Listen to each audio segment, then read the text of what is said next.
Haji Halim sedang menunjukkan begini cara sayang kepada ibu. Wahai kalian yang tak menghormati ibu, yang menyepelekan ibu, yang merendahkan ibu. Malam ini lihat, beliau tidak ada ceramah, tidak ada tausiah, tapi langsung dibuat begini cara menghormati ibu. Ini sekarang banyak orang tak menghormati ibu. Berapa banyak ibu yang awalnya bantu-bantu, lama-lama jadi pembantu. Dulu dia tidak tarawih, kenapa? Karena kita menangis merengek di rumah. Sekarang di hari tuanya dia tidak tarawih juga. Kenapa? Dia menjaga cucunya. Berapa banyak itu terjadi? Jangan sampai. Dia tidak pernah menolak cucunya, dia sayang. Tapi kita yang berpikir, berapa kali dia tidak jadi sholat duha karena kita kencing di kaitnya. Berapa kali dia tidak tarawih karena kita menangis merengek sampai subuh datang. Berapa kali dia tidak iktikaf karena kita. Andai dia masih hidup hari ini, datang. Belikan pakaian yang paling dia suka. Belikan perhiasan kalau ada. Andai tidak cium tangannya. Tapi yang sudah meninggal dunia, jangan lupa kau doakan, Rabbil firli wali walidayya warhamhuma kama rabbayani saghira. Berdoa pun kau tak mau, apalagi yang akan kau bawa menghadap Allah SWT. Meregang nyawa dia melahirkan engkau. 9 bulan 10 hari kau menumpang di perutnya. 2 tahun kau menyusu, melahirkan, menetes darahnya dalam badanmu. Andai kau gendong dia dari Palembang, jangan sebut Palembang lah Pak, dari Pekanbaru Riau, kau gendong dia sampai ke Makkah, kembali lagi, belum tentu dapat menebus satu teriakannya saat melahirkanmu. Lalu apa yang bisa kau lakukan? Datang seorang ibu pergi ke tempat servis HP. Nak, tolong anak lihatkan HP saya rusak kayaknya. Dia periksa, ini enggak rusak bu. Terus memang anak ibu enggak nelpon. Kenapa kau tidak telepon? Datang dia ke rumah anaknya. Nah, ibu enggak ada uang mau buka puasa, bisa minjam 100.000. Apa kata si anak? Sebentar ya ma, aku tanya istriku dulu. Ini Ustaz dapat dari mana? Ada yang kirim WA grup. Jadikan ibumu seperti raja, maka rezekimu akan diberikan Allah seperti rezeki raja-raja. Bukan hadis, dapat dari grup WA. Ini ibu minta terus sholat tarawih, tapi sang anak sudah tidak bisa.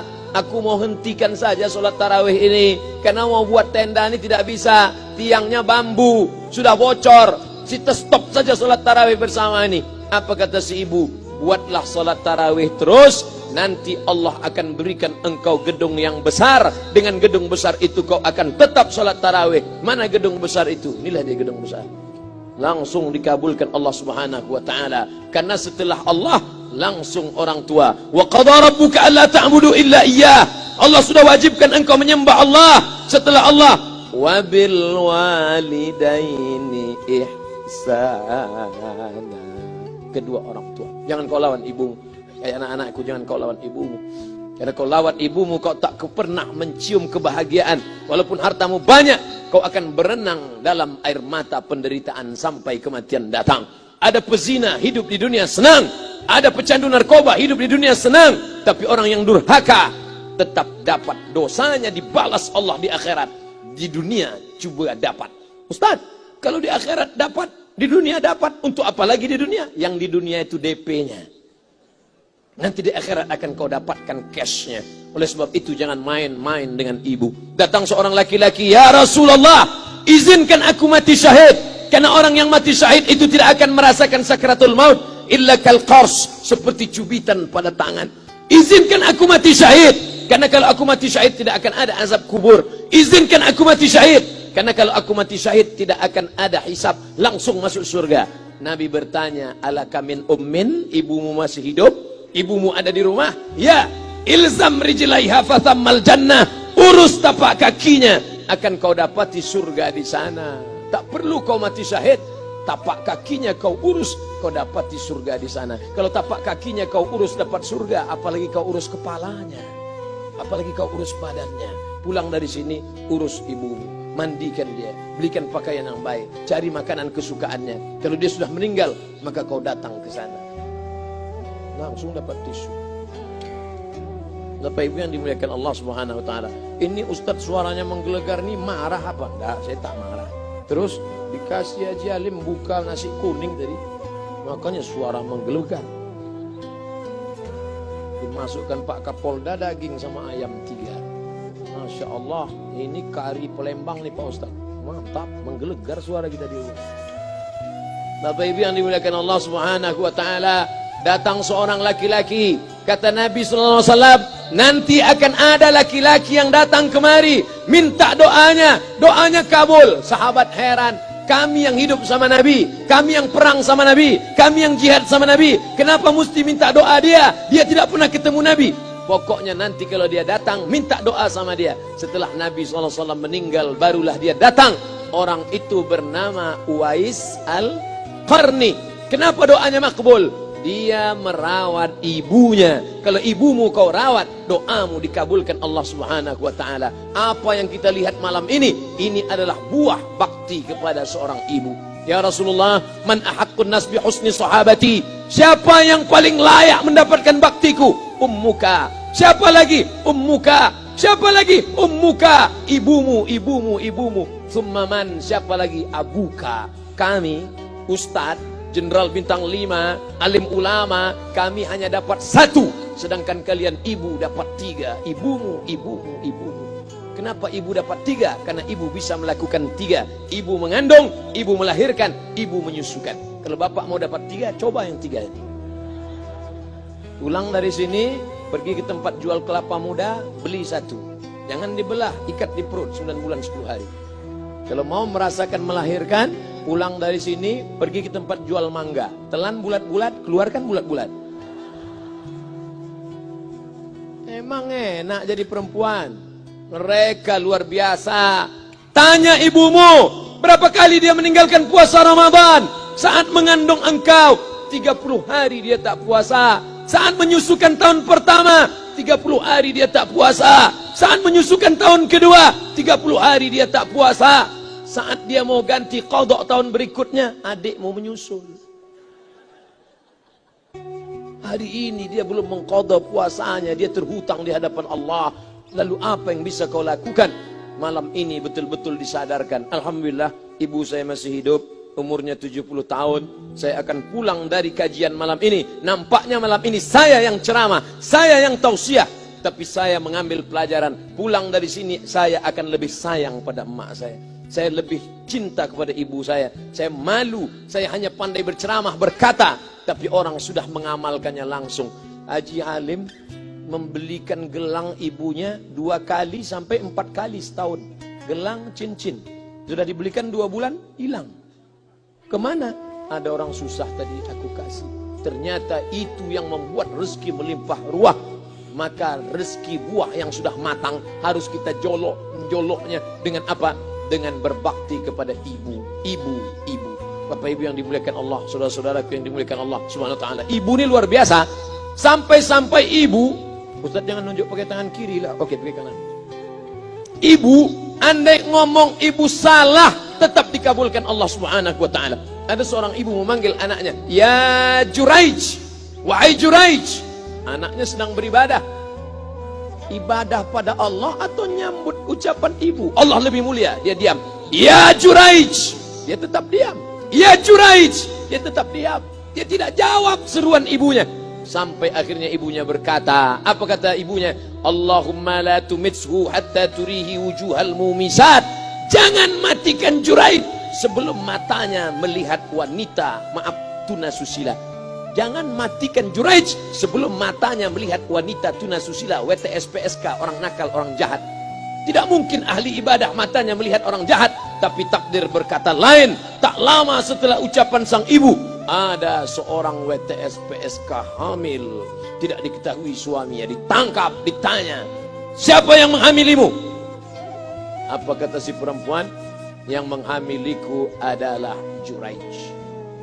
Sampai Juraij ketika difitnah, perempuan wanita susila itu ditanya, "Siapa yang menghamilimu?" Ternyata dia berkata, "Juraij." Akhirnya mereka menangkap Juraij. "Juraij, ternyata engkau selama ini pura-pura saja menjadi pelaku ibadah. Engkau ternyata sudah menghamili perempuan ini." Mereka menghancurkan tempat ibadah Juraij. Tapi kemudian Juraij sabar. Dia katakan, "Nanti tunggu anak itu lahir, kalian baru tahu." Setelah tak lama anak itu pun lahir. Dan mereka bertanya, Mereka bertanya kepada anak kecil yang belum bisa bicara, "Ya gulam, wahai anak kecil, man abuka? Who is your father?" Siapa bapakmu? Hai anak kecil, siapa bapakmu? Juraij menusuk pusar anak itu dengan telunjuknya. Dia mau tunjukkan kepada orang ramai bahwa dia tidak salah, dia tidak pezina, dia tidak melakukan perbuatan dosa. "Ya gulam, hai anak kecil, man abuka? Siapa bapakmu?" Apa kata anak kecil itu? Cowboy. Ko sapi, boy penjaga sapi, pengembala sapi. Bapakku pengembala sapi. Barulah orang Yahudi tahu ternyata ra'il ghanam yang menghamili PSK perempuan jahat tadi adalah penggembala sapi. Lalu kenapa fitnah itu terjadi? Allah mengabulkan doa si ibu sebelum Juraij mati. Matanya pernah melihat wanita tuna susila. Oleh sebab itu ibu jangan sampai kalau marah sama anak memanggil anak dengan kata-kata yang tak baik. Setan, hantu. Kalaupun marah panggil dia, calon wali kota. Sini sebentar. Kalau marah betul, calon gubernur. Sini sebentar. Doa ibu dikabulkan Allah Subhanahu wa taala. Saya setahun setiap bulan Februari ceramah di Kuala Lumpur seminggu. Kuala Lumpur, Selangor, Sarawak, Kuching, kemudian Malaka, Ipoh, Negeri Sembilan. Ketika saya tausiah datang ibu-ibu makcik Malaysia. Assalamualaikum. Waalaikumsalam. Ustaz Somad. Ya. Saya nak jumpa dengan emak Ustaz. Loh, ngapa jumpa emak saya? Jumpa saya lah. Ustaz pasti dididik oleh seorang ibu. Saya ingin jumpa ibu Ustaz. Saya sangka dia mau jumpa saya. Ternyata ibu di tengah para habaib, diambil diri seorang profesor, dibalik diri seorang gubernur, wali kota, Kapolda. Di dalam diri mereka ini adalah orang-orang luar biasa, tapi dilahirkan oleh perempuan-perempuan yang super luar biasa. Betul? Mereka ini semua dibesarkan perempuan. Makanya ada ungkapan al-jannatu tahta aqdamil ummahat, surga di bawah telapak kaki ibu. Tapi ada yang mengatakan itu dulu Pak Ustaz, sekarang sudah berubah, surga di bawah telapak kaki babysitter. Karena banyak yang menitipkan anaknya kepada penitipan anak. Jangan bu, walaupun kau wanita karir, tidak seberapa itu. Tidak dapat kau tebus kehilangan masa-masa manja mereka dengan pendidikan. Ini banyak ibu-ibu sekarang sudah tidak lagi mengurus anaknya. Padahal 6 tahun pertama, the golden age, usia emas, ibu harus ikat hubungan emosional dengan anak. 2 tahun pertama, susukan. 2 tahun kedua, lompat-lompat, lari-lari, lucu-lucu. 2 tahun ketiga, mulai menghafal surat-surat pendek. Umur 7 tahun, baru dia sholat. Begitu. Sekarang banyak. 2 tahun pertama, dia titipkan ke Al-Baqarah, sapi betina. 2 tahun kedua, dia titipkan ke PAUD dan BUUD. 2 tahun ketiga, dia titipkan ke TK. Akhirnya anak putus kontak. Setelah anak remaja, baru ibunya nanya, Ustadz, kenapa anak saya lebih mau curhat sama pacarnya daripada sama saya? Karena anak sudah lost contact, putus hubungan dengan ibu. Itulah yang dulu dikejar dengan wanita karir. Pergi pagi, pulang petang, peras keringat, banting tulang, tunggang langgang, lintang pukang. Tak dapat kau tebus dengan apapun. Oleh sebab itu, kalau kau sayang kepada mereka, besarkan mereka. Nanti setelah dia SMP, kau tetap bisa berkarir, tetap bisa apapun. Tapi usia emas ini tetap jaga mereka. Di balik anak-anak yang luar biasa, ada ibu yang luar biasa. Di mana letak ibu luar biasa itu? Inilah dia, ibu-ibu semua insya Allah. Amin.